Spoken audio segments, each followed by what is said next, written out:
Black day 14 फरवरी सन 2019। ठंड का महीना था। भारत के 40 सीआरपीएफ जवान एक बम ब्लास्ट में शहीद हो गए थे। तो वीडियो में आगे बढ़ने से पहले मैं उन सभी जवानों को भावपूर्ण श्रद्धांजलि समर्पित करता हूं। आप सभी देश के जवानों को श्रद्धांजलि देने के लिए तिरंगा इमोजी और जय हिंद जरूर कमेंट करें। 14 फरवरी यानी कि आज के ही दिन देश में ज्यादातर लोग वैलेंटाइंस डे मना रहे थे।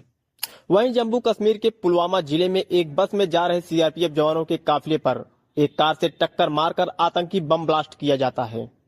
इस आतंकी हमले की जांच में निकला कि पाकिस्तान, जो हमारा पड़ोसी मुल्क है, वहां के एक आतंकी ग्रुप जैसे मोहम्मद के संगठन का एक लड़का जिसका नाम आदिल अहमद दार था तो वो हिंदुस्तानी ही पर नक्सलवादी।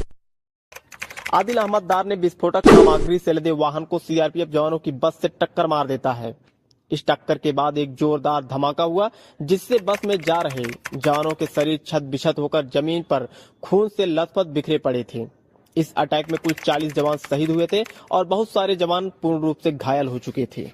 दरअसल कुछ दिन पहले सीआरपीएफ के सभी जवान अपने अपने घर से छुट्टी मनाकर लौटे थे। इन सभी जवानों को जम्मू ट्रांजिट कैंप से श्रीनगर ट्रांजिट कैंप के लिए अटैक से ठीक 5 दिन पहले यानी कि 9 फरवरी को रवाना होना था, किंतु अत्यधिक ठंड और बर्फ के कारण सभी जवानों को 5 दिन बाद यानी कि अटैक के दिन 14 फरवरी को जाना पड़ता है। इस काफिले में टोटल 78 कॉन्वे शामिल थी जिसमें 2547 जवान थे। इस दिन भी बेहद ठंड और बर्फबारी हो रही थी। सड़क पर भी बर्फ और आसमान में बादल छाए थे। सरसराती हुई ठंडी हवा भी चल रही थी और जम्मू से जवानों का काफिला सुबह 3:30 पर श्रीनगर ट्रांजिट कैंप के लिए रवाना होता है। कॉन्वे के रवाना होते ही स्लीपर सेल्स के जरिए जैसे मोहम्मद के हेडक्वार्टर पर खबर पहुंचाई जाती है, जवानों के लिए कालचक्र यहीं से प्रारंभ हो जाता है। जहां जवानों की सुरक्षा के लिए सेफ्टी व्हीकल का इस्तेमाल किया जाता था, आज उन सभी जवानों को नॉन सेफ्टी व्हीकल में ले जाया जा रहा था। ऐसा इसलिए कि इस बार जवानों की संख्या पहले के मुकाबले में कुछ ज्यादा बढ़ गई थी। ठंड के कारण बीच में किसी भी कॉन्वे का मूवमेंट इधर से उधर नहीं हुआ था। श्रीनगर ट्रांजिट कैंप एक भी कॉन्वे नहीं गई थी और जवानों की संख्या बढ़ने के लिए सेफ्टी व्हीकल के साथ साथ नॉन सेफ्टी व्हीकल का भी इस्तेमाल किया गया, जिसमें बस, ट्रक इत्यादि वाहन शामिल थे। अब खबर मिलते ही आदिल अहमद दार, जिसे इस हमले को अंजाम देना था, वो अपनी तैयारी में जुट जाता है। आदिल एक एसयूवी कार में आरडीएक्स और अमोनियम जैसे घातक विस्फोटक सामग्री लोड करके जवानों की बस का आने का इंतजार करने लगा।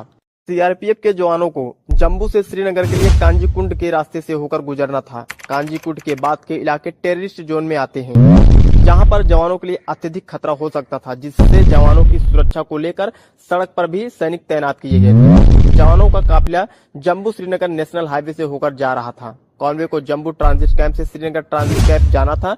कॉन्वे को अभी श्रीनगर ट्रांजिट कैंप पहुंचने में केवल 30 किलोमीटर का सफर तय करना बाकी था, यानी कि कॉन्वे पुलवामा जिले में एंटर हो जाती है।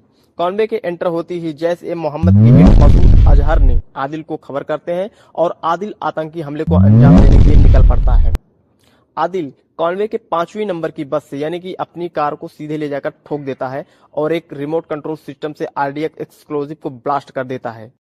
आगे और पीछे की 4 और 5 नंबर की बस में से 70 जवान पूर्ण रूप से घायल हो गए थे। इस ब्लास्ट के बाद कुछ टेररिस्ट ने फायरिंग भी की और भाग निकले। सोचो, इतना बड़ा आतंकी अटैक हुआ और इसका हमारे सुरक्षा कर्मी को भनक भी नहीं लगी, जबकि ऐसा पहली बार नहीं हुआ था। ऐसा हादसा और भी कई बार हमारे जवानों के साथ हो चुका था। इस पर आप क्या कहना चाहोगे?